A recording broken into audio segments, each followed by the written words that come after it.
Terima kasih. Thank you. How is everyone? Bagaimana kabarnya semua? I want to thank firstly my band for being willing to step up at short notice. Pertama-tama mau berterima kasih buat tim musiknya yang mau melangkah keluar tanpa pemberitahuan yang mendadak. The best band in all of Bali. Dan band yang terbaik di Bali. I want to sing a song for you tonight. Saya ingin mempersembahkan sebuah lagu buat kita semua. And it is a song about what we build our lives upon. Lagu ini menceritakan tentang atas dasar apa kita membangun hidup kita. What you choose to build your life upon Apa yang kamu pilih untuk kamu membangun hidup kamu. will determine if you can stand in the storms of life. Itulah yang menentukan kamu apakah kamu bisa bertahan menghadapi badai. How many have had a storm or two in life? Berapa banyak kita yang menghadapi badai di dalam hidup kita? Yeah, many. Banyak ya. And if you build your life upon Jesus, Dan jika engkau membangun hidupmu di atas dasar Yesus. the Bible says He is the rock on which we can build our lives. Alkitab berkata bahwa Yesus adalah batu karang yang mana kita bisa bangun hidup kita. That when even the greatest storms of life come, Bahkan di sewaktu badai dahsyat datang, we will not be shaken. kita tidak akan tergoncangkan. Because Jesus is the rock. Karena Yesus adalah batunya. And so we're going to sing for this song called Cornerstone for you tonight. Dan ini adalah lagu berjudul Batu Penjuru. Terima kasih. Whoa. I'm in the house. Saya di rumah saya sendiri. Is that my thing?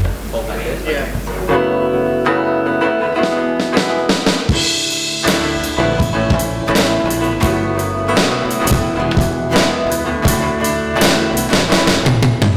Looking out my window, feeling the crescendo, sunset on a quiet sea.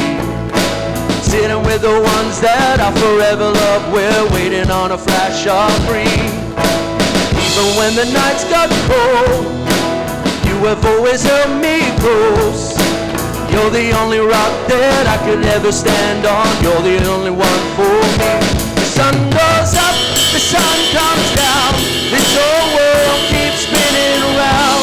And I'm here traveling down this long and winding road. Seasons come, seasons go. They bring me high, then take me low.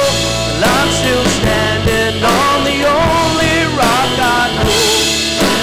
You're my cornerstone. No matter where I go, my cornerstone.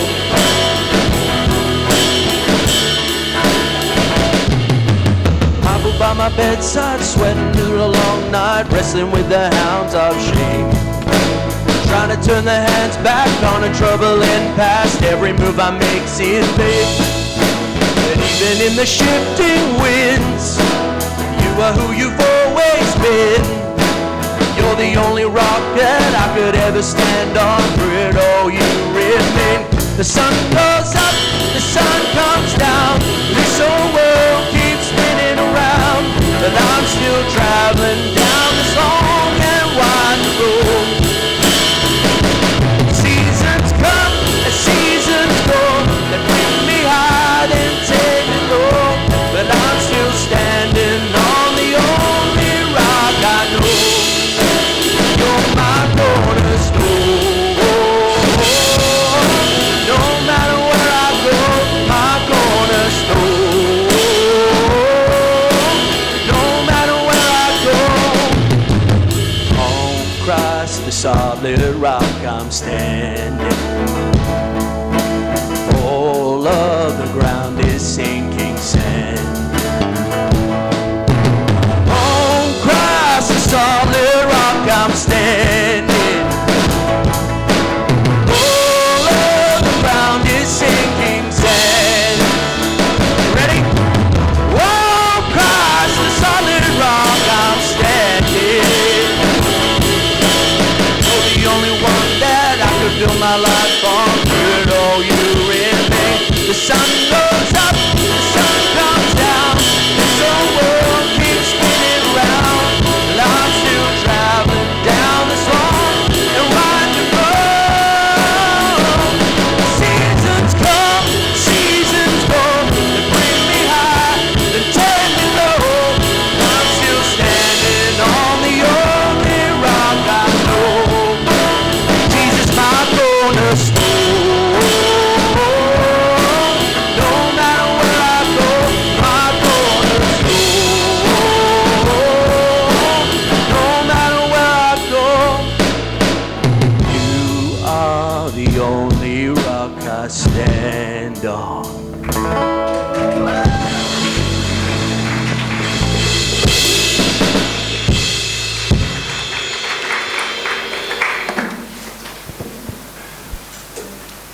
Terima kasih. Thank you. Let's give the.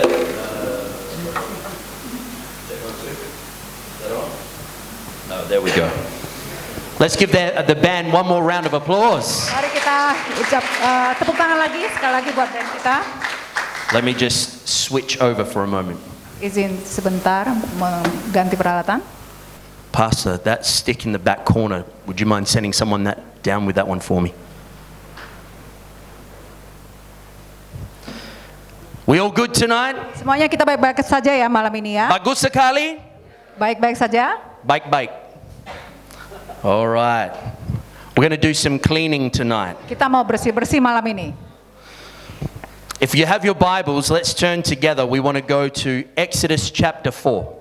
Kita mau lihat Alkitab kita, bagi kita yang bawa Alkitab, di Keluaran 4. When I was a young boy, Sewaktu saya masih kecil, as a child, I would walk in my backyard. sebagai anak-anak saya sering berjalan di belakang rumah saya. Or in the bush. Atau di hutan. And I would see something lying on the floor like a stick, like this. Dan kadang-kadang saya akan menemukan ada sebatang kayu yang tergeletak di atas permukaan tanah. And my mind and imagination would begin to race. Dan imajinasi saya mulai tercipta. A young boy Seorang anak kecil with a stick in his hand dengan tongkat di tangannya is a danger to society. adalah seorang yang berbahaya kepada masyarakat. It becomes a gun. Karena itu akan menjadi senjata. It becomes a sword. Bisa juga menjadi pedang. It can become any number of things. Atau bisa menjadi apapun. Because as a young man, my imagination goes wild. Karena sebagai anak muda, imajinasi saya sangat liar. And the reason I tell that simple story for you tonight Dan alasannya kenapa saya berbagi mengenai cerita saya waktu kecil adalah is because sometimes when we grow old, karena kadang-kadang waktu kita beranjak dewasa, all we see is a stick karena kita akan melihat ini hanya sebuah tongkat or a broom. atau alat penyapu. And we think that it is unimportant, Dan kita pikir bahwa ini adalah hal sepele yang tidak penting not really that useful. dan tidak bermanfaat. But in the scripture we're going to read tonight, Tetapi di dalam Alkitab bacaan kita malam ini, we learn that God's imagination is great. kita akan mempelajari bahwa imajinasi Tuhan sangat luar biasa. And even with the simple and small things of life, Bahkan dengan hal kecil atau hal sepele di dalam hidup ini, when we offer it up to God, waktu kita persembahkan kepada Tuhan, it can become something great and mighty. akan menjadi sesuatu hal yang besar dan berkuasa. In the scripture we're going to look at tonight, Di ayat bacaan kita malam ini, we're going to look at a man named Moses. kita akan melihat seorang tokoh bernama Musa. Moses was a man who had failed. Musa adalah seorang tokoh yang mengalami kegagalan. Raise your hand if you've ever failed at something Angkat in life. tanganmu bila engkau pernah mengalami kegagalan dalam hidupmu. Maybe you feel like a failure right now. Mungkin kamu merasa kamu adalah seorang pecundang. And so Moses is in the wilderness, Sehingga si Musa ini waktu dia berjalan di antara padang belantara, and God visits this simple, humble man, dan Tuhan melawat seorang anak muda yang sangat sederhana dan rendah hati ini, and reveals that he has a great plan for Moses. dan Tuhan menyingkapkan kepada Musa bahwa Tuhan punya rencana besar dalam hidupnya. But all that Moses can see in his own life Tetapi apa yang Musa lihat di dalam hidupnya, seems in his own mind worthless or useless. dia melihat dirinya adalah seseorang yang tidak punya harga dan tidak bermanfaat. And so in the scripture tonight, Sehingga di dalam ayat bacaan kita malam ini, Moses is at the feet of a burning bush. God is speaking to him. Musa berada di sebuah tempat di mana di padang penuh api, dan Tuhan sedang berbicara kepada dia. And even though Moses offers all the excuses why he can't be used for God, Dan dia selalu mengatakan hal-hal alasan kenapa dia tidak bisa dipakai oleh Tuhan. God shows him that he wants to use the simple and the small things of life Dan Tuhan memilih dia untuk menunjukkan bahwa hal kecil di dalam hidup ini to complete great things for him. untuk memperlengkapi hal-hal yang besar di dalam hidupnya. And so I want to preach a sermon to you tonight called What is in Your Hand. Jadi khotbah yang akan saya angkat malam ini adalah apa yang ada padamu. Let's read together Exodus chapter 4. Mari kita baca bersama di Keluaran 4. I'll read the whole lot and then you can read it. Says, so the Lord said to him, what is that in your hand? He said, a rod. And God said, cast it on the ground. So he cast it on the ground, and it became a serpent, and Moses fled from it. Then the Lord said to Moses, reach out your hand and take it by the tail. And he reached out his hand and caught it, and it became a rod in his hand, that they may believe that the Lord God of their fathers, the God of Abraham, the God of Isaac, and the God of Jacob, has appeared to you. Di Keluaran 4 dari ayat 2, Tuhan berfirman kepadanya, apakah yang di tanganmu itu? Jawab Musa, tongkat. Firman Tuhan, lemparkanlah itu ke tanah. Dan ketika dilemparkannya ke tanah, maka tongkat itu menjadi ular. Sehingga Musa lari meninggalkannya. Tetapi firman Tuhan kepada Musa, ulurkanlah tanganmu dan peganglah ekornya. Musa mengulurkan tangannya, ditangkapnya ular itu, lalu menjadi tongkat di tangannya. Supaya mereka percaya bahwa Tuhan, Allah nenek moyang mereka, Allah Abraham, Allah Ishak, dan Allah Yakub, telah menampakkan diri kepadamu. So let's begin by thinking about an overwhelming or a big task. Mari kita pikirkan sejenak terhadap sebuah tugas yang kadang melampaui kekuatan kita. God has a purpose for every life here tonight. Tuhan mempunyai rencana dan tujuan buat setiap kita di tempat ini. You have been handcrafted by God for a purpose in His kingdom. Engkau telah diciptakan oleh tangan Tuhan dengan tujuan untuk masuk ke dalam kerajaan sorga. Ephesians 2 verse 10 says, for we are God's masterpiece. Di Efesus 2 ayat 10 mengatakan bahwa kita ini adalah buatan Allah. When was the last time that you thought of your life as God's masterpiece? Kapan terakhir kali di dalam hidupmu bahwa kamu adalah ciptaan atau buatan Allah? And yet that's exactly what God says about you tonight. You are His handiwork. Dan itulah yang tepat dikatakan Tuhan kepada setiap kita di sini, bahwa kita masing-masing kita adalah ciptaan buatan Tuhan. And Paul continues to write, He has created us anew in Christ Jesus so we can do the things He planned for us long ago. Dan Alkitab Paulus melanjutkan tulisannya mengatakan bahwa kita ini buatan Allah, diciptakan dalam Kristus Yesus untuk melakukan pekerjaan baik yang dipersiapkan Allah sebelumnya. Ia mau supaya kita hidup di dalamnya. Your life has value. Hidupmu berharga. Your life has meaning. Hidupmu punya arti. Your life has purpose. Hidupmu punya tujuan. Maybe your parents told you you were a mistake, but that is not true. Mungkin orang tuamu mengatakan bahwa hidupmu adalah sebuah kegagalan atau kesalahan, tapi itu tidak benar. Because God makes no mistakes. Karena Tuhan tidak pernah buat kesalahan. And so that means as we're here tonight, Itu artinya bahwa kita ada di tempat ini malam ini, that you are here by God's perfect plan. kamu ada di sini karena ada waktu Tuhan yang sempurna. And He wants to use you for great things. Dan Tuhan mau memakai hidupmu buat hal-hal yang besar. He wants to use you to win all of Bali and Indonesia for Jesus. Dan Tuhan mau memakai hidupmu untuk memenangkan Bali dan seluruh Indonesia buat Tuhan Yesus. There are future pastors here tonight. Kita melihat ada pastor-pastor yang masa depan ada di tempat ini. There are future missionaries to new Indonesian islands. Ada misionari-misionari masa depan yang akan diutus ke pulau-pulau di Indonesia. There are men and women of God that He wants to use to win the good people of Bali. Dan ada laki-laki dan perempuan yang akan dipakai Tuhan untuk memenangkan orang-orang yang baik di Bali. The problem is that we look at our lives and ask God how. Masalahnya adalah waktu kita memandang hidup kita dan kita bertanya kepada Tuhan, bagaimana caranya? I want to tell you a secret tonight. Saya mau cerita ada sebuah rahasia malam ini. God always calls us to things that are beyond your current ability. Tuhan selalu memanggil kita melampaui kekuatan, kemampuan kita saat ini.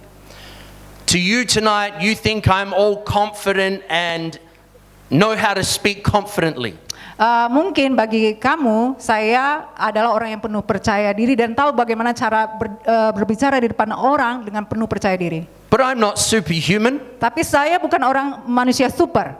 I've made my own mistakes. Saya juga pernah melakukan kesalahan-kesalahan di masa lalu. I have flaws and failures too. Saya juga punya kekurangan dan juga kegagalan. And maybe like me, you've discounted yourself from being able to be used by God. Mungkin kamu juga tidak memandang dirimu akan bisa dipakai oleh Tuhan. In our scripture, God called a man who was far from fully equipped. Dan di dalam Alkitab, Tuhan memanggil seseorang yang belum sepenuhnya dilengkapi oleh Tuhan. How many know the story of the mighty man of God named Moses? Berapa banyak dari kita yang tahu sebuah kisah orang yang hebat yang bernama Musa, Who led the people of Israel out of slavery of Egypt? yang memimpin bangsa Israel keluar dari perbudakan Mesir, Who held the rod of God over the people of Israel as they were battling with the Amalekites? yang mengangkat tongkat di hadapan Tuhan waktu mereka berperang melawan orang-orang Malekit, Who God used to complete amazing miracles? yang dipakai Tuhan untuk melakukan sebuah mukjizat-mukjizat yang luar biasa. And we think he's superhuman. Dan kita pikir Musa ini adalah orang super.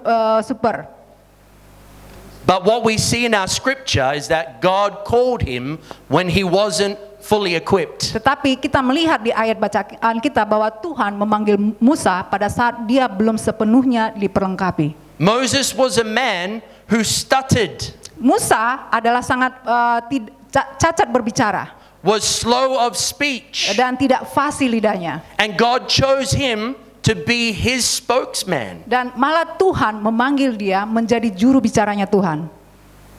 Many would argue that's not who we would normally choose to publicly speak on God's behalf. Mungkin orang akan sedikit bertanya-tanya, nggak mungkin orang yang seperti itu dipakai Tuhan untuk atas nama Tuhan di hadapan umum. God called Moses, who had never performed a miracle, Tuhan memanggil Musa yang belum pernah melakukan mukjizat to perform some of the greatest miracles of all history. untuk melakukan mukjizat-mukjizat yang pernah ada di sepanjang sejarah.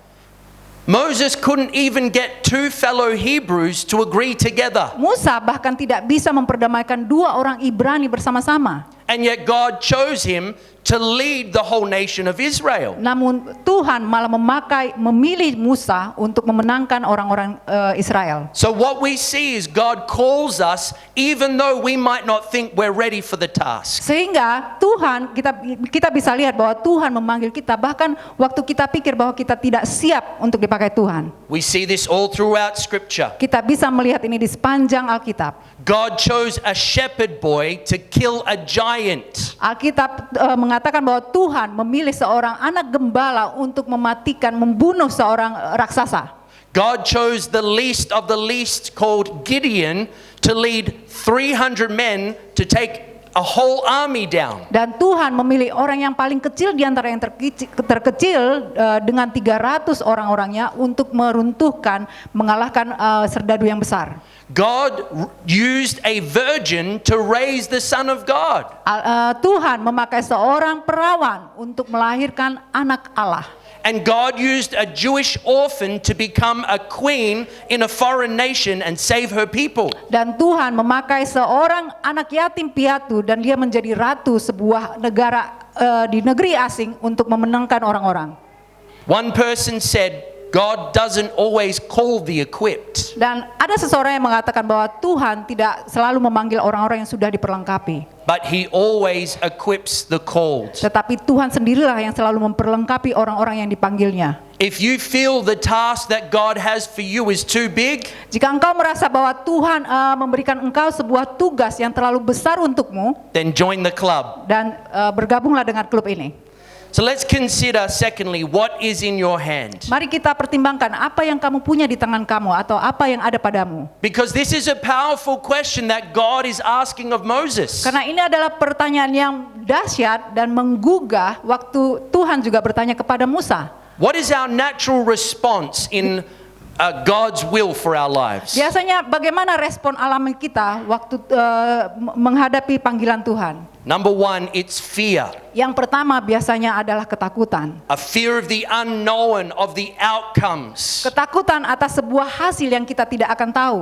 A fear of how the enemy is going to respond. Ketakutan terhadap bagaimana musuh akan menanggapi panggilan kita. The second response is we look at the flaws in our lives. Respon kedua biasanya kita akan melihat kekurangan kita sendiri. We want to tell God why we can't do what we need to do. Kita akan berkata kepada Tuhan alasan-alasan apa yang membuat kita tidak bisa melakukan apa yang Tuhan panggil kita untuk melakukannya. Moses said, God, I'm slow of speech. Send somebody else. Musa berkata, Tuhan, aku tidak pandai bertutur kata, utus saja yang lain. And thirdly, we look at the failings of our lives. Dan ketiga, kita akan melihat kegagalan di dalam hidup kita. God, remember my past? Kita akan berkata kepada Tuhan, Tuhan masih ingatkah engkau akan masa laluku, akan kegagalan masa laluku? Moses had killed a man, remember? Ingatlah bahwa Musa pun pernah membunuh orang. And maybe Moses thought that when he was in Egypt originally, that was his chance. Mungkin waktu Musa berada di Mesir, mungkin dia berpikir padahal sebenarnya itulah waktunya Tuhan memanggil dia. But now I'm a fugitive and that chance is gone. Tetapi setelah di masa depannya, kesempatan itu sudah lewat. God asked Moses in the midst of his excuses a powerful question. Dan Tuhan bertanya kepada Musa sebuah pertanyaan yang luar biasa menggugahkan hidupnya di antara ketidaktahuannya. He asked Moses, what is that in your hand? Dan Tuhan bertanya kepada Musa, apa yang kamu pegang di tangan kamu? And Moses responds, a rod, Jawaban Musa adalah sebuah tongkat kayu. a stick. Tongkat kayu. See, we focus all the time on what we don't have. Dan kita selalu terpaku kepada hal-hal yang kita tidak punya. We can give God a long list of reasons why we're not the person for the job. Kita akan membeberkan panjang alasan-alasan kepada Tuhan, alasan kenapa Tuhan tidak bisa memakai kita. But God is only asking for what we do have. Tetapi Tuhan hanya akan bertanya kepadamu apa yang kamu punya. Remember the hero King David? Apa ingat seorang pahlawan namanya Raja Daud? All he had was 5 smooth stones and a sling. Yang dia punya di tangannya adalah hanya 5 batu kerikil dan 1 ketapel. But when he took what was in his hand and offered it to God, he killed a giant. Tetapi waktu dia angkat apa yang dia punya dan persembahkan kepada Tuhan, dia malah bisa membunuh seorang raksasa. Or what about the young boy that only had 5 loaves and 2 fish? Bagaimana pula dengan cerita seorang anak kecil yang hanya punya 5 ikan dan 5 roti dan 2 ikan. And Jesus is wanting to feed thousands upon thousands of people. Dan dengan 5 roti dan 2 ikan itu, Yesus bisa memberi makan gerombolan ribuan orang. And like the disciples, we want to say, what is that amongst so many? Dan kita akan bertanya kepada murid-murid Yesus yang mana ada banyak juga di antara mereka. But when what was in the hand of the boy was given to Jesus, he fed thousands from 5 loaves and 2 fish. Dan waktu ditanya kepada anak kecil ini, dia hanya mempunyai 5 roti dan 2 ikan. Dengan 5 roti dan 2 ikan itu bisa memberi makan ribuan orang. See, God only is interested in what we do have. Sehingga Tuhan hanya tertarik kepada apa yang kita punya saja. He already knows what we don't have. Karena Tuhan sudah tahu apa yang kita tidak punya.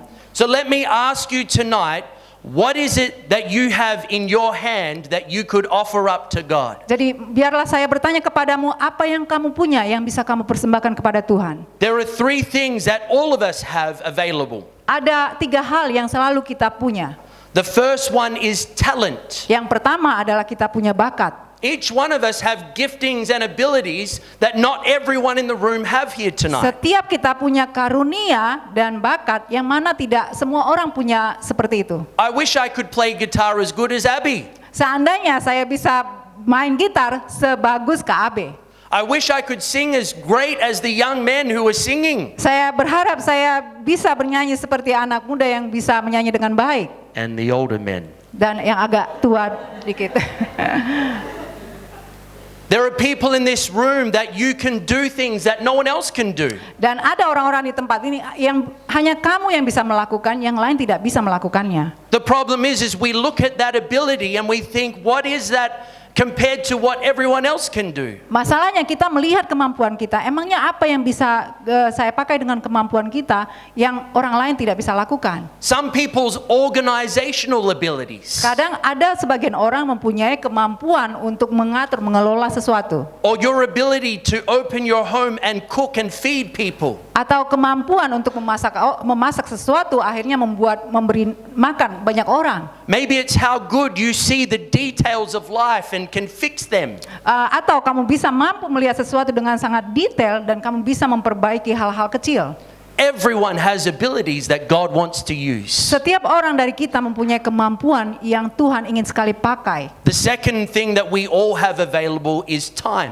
Hal kedua yang kita selalu punya adalah kita selalu punya waktu. One tremendous quote is, God is not looking for ability as much as availability. Ada sebuah kata-kata mutiara yang bagus bahwa Tuhan tidak mencari kemampuan, tetapi Dia lebih mencari ketersediaan, kesiapan atau kemauan.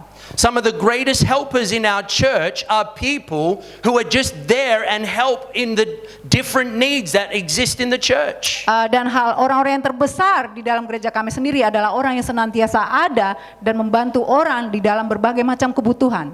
And the third thing we all have available is things. Dan hal ketiga yang selalu kita punya adalah apa yang kita punya. What do I mean by things? Apa yang saya maksud dengan apa yang kita punya, benda-benda yang kita punya? It could be money. Mungkin saja itu bisa menjadi uang. It could be any number of different gifts or blessings that God has given to you. Bisa saja itu berupa berkat atau karunia yang sudah dianugerah Tuhan kepadamu, so that they can be used for the kingdom of God. sehingga karunia itu bisa dipakai untuk kerajaan Allah. So let's close then with a supernatural dimension. Mari kita tutup dengan campur tangan ilahi. God took a common staff and performed the miraculous. Tuhan bisa memakai sebuah tongkat yang biasa dan membuatnya menjadi sebuah keajaiban yang besar. God took a staff that Moses placed in God's hand. Tuhan mengangkat tongkat kayu yang dikasih Musa kepada Tuhan And turned it into a serpent dan mengubahkannya menjadi ular, that defeated the enemy serpents. sehingga itu mengalahkan musuh. God used the rod to strike the waters and they parted so the children of Israel could cross over into freedom. Tuhan bisa memakai tongkat ini untuk membelah laut menjadi dua sehingga membiarkan anak-anaknya dari orang Israel menuju kepada kebebasan.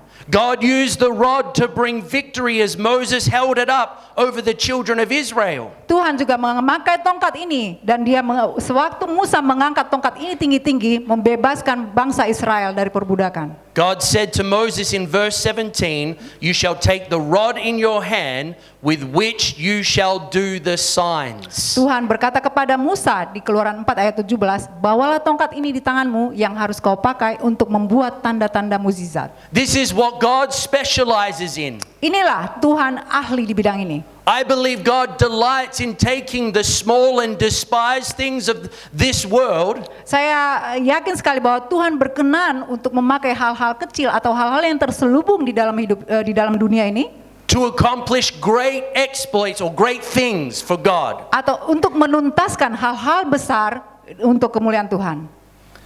5 smooth stones and a sling. Ada 5 batu kerikil yang tajam dan 1 ketapel. And God brought down a giant and delivered a nation. Dan Tuhan meruntuhkan raksasa yang besar dan membawa kebebasan bagi sebuah bangsa. 5 loaves, 2 fish to feed the multitudes. 5 roti dan 2 ikan untuk memberi makan gerombolan banyak orang.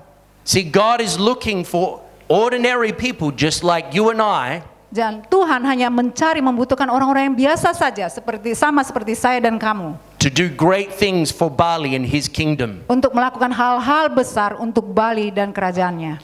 See, God wants to help us in this. Sehingga Tuhan ingin menolong kita dalam area ini. Firstly, God wants to deepen our faith so we learn to trust him. Pertama-tama Tuhan ingin memperdalam iman kita supaya kita belajar mengandalkan Dia. Paul says, "For we walk by faith, not by sight." Dan Paulus mengatakan bahwa kita hidup dengan iman, bukan dengan penglihatan. How many know if this becomes a serpent because of God's power, you have more confidence in God? Berapa banyak yang kita tahu bahwa tongkat ini bisa diubah menjadi ular, menjadi sesuatu hal yang luar biasa untuk kemuliaan Tuhan. Secondly, God wants us to personally and spiritually grow. Dan kedua, apa yang Tuhan inginkan adalah supaya kita bertumbuh secara iman dan di dalam hidup kerohanian kita. How do we grow? It's when we step out and do things we've never done before. Bagaimana kita bisa bertumbuh adalah saat kita melakukan hal-hal yang tidak pernah kita lakukan sebelumnya. And thirdly, so we would know the thrill of stepping out for God. Dan ketiga adalah supaya akhirnya kita bisa mencicipi kegirangan atau kesukacitaan bersama-sama dengan Tuhan. Here is a crazy Aussie in Australia. Saya adalah seorang orang yang dari Australia yang gila. And I get to preach the gospel to hundreds and thousands or thousands of Indonesians here. Tetapi malah saya dipakai Tuhan untuk bisa What a berkhotbah beratus ribuan terhadap orang-orang Indonesia. How exciting. Bagaimana itu sangat menyenangkan. And everyone that was there last night and tonight, Dan setiap orang yang menyaksikan ada di dalam kegiatan penginjilan kemarin dan hari ini, how exciting is it to be used by God and see precious souls won to Jesus? bagaimana luar biasanya menyaksikan ada banyak jiwa-jiwa yang dimenangkan untuk kemuliaan Tuhan Yesus. We all have something to offer up to God. Kita selalu punya sesuatu yang ada pada kita untuk kita persembahkan kepada Tuhan. And when we offer what is in our hand to God, others will come and see and believe. Dan saat kita mempersembahkan apa yang kita punya, yang lain juga akan turut menyaksikan dan mereka akan mengikuti kita juga. See, here's another secret for you tonight. Dan ini adalah rahasia lainnya malam ini. The Hebrews and the Egyptians both knew that the rod was just an ordinary rod. Orang Ibrani dan orang Mesir sama-sama tahu bahwa tongkat kayu itu adalah tongkat yang biasa-biasa saja. Maybe when Moses stood before Pharaoh with the rod and he threw it down. Waktu Musa berdiri di hadapan Firaun dan mengangkat tongkatnya dan menjatuhkan tongkatnya itu, Maybe Pharaoh was going, ooh. What does it mean? Mungkin Firaun merasa,